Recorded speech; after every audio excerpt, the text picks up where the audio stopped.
का हो? अब हद पार मत करी, मुझे नहीं। अरे का बुझे?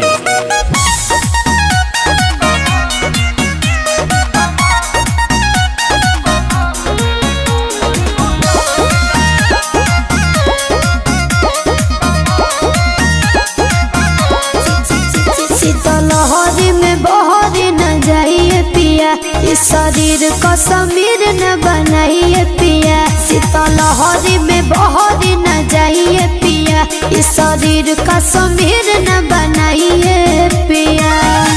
कोयला के आग जस लहर जाएगा, इसलाई पकाती रगड़ जाएगा, कमर में दिसंबर गुजार जाएगा।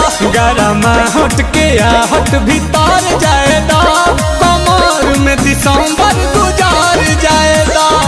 ऐसे कैसे गुजर जाएगी?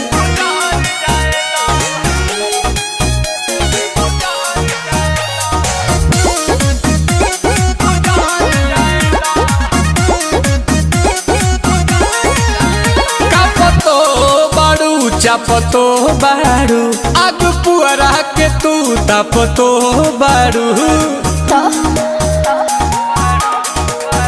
अरे जड़ नहीं अड़े पिया उनवा हो, होके दो गरम तनी खुनवा हो।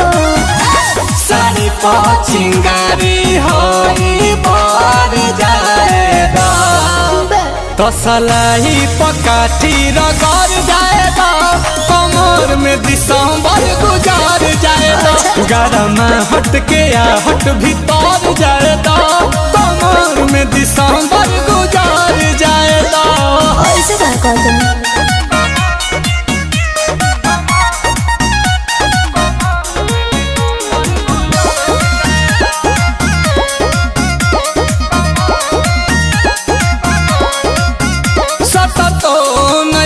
हटतो नहीं खू, प्यार हमारा से बटतो नहीं खू।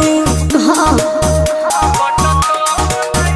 अरे बात मानो पिया नील कमल हो, देह बरफ जस जमल हो। तदहिए में गरमी कबार जाएगा, कि सलाई पकाठी रगड़ जाएगा, कमर में दिसंबर गुजार जाएगा। गरम हट के आहट भीतर जाएगा, तो कमर गुजार जाएगा। अब हद पार मत करी, मुझे नहीं। अरे तो चलो।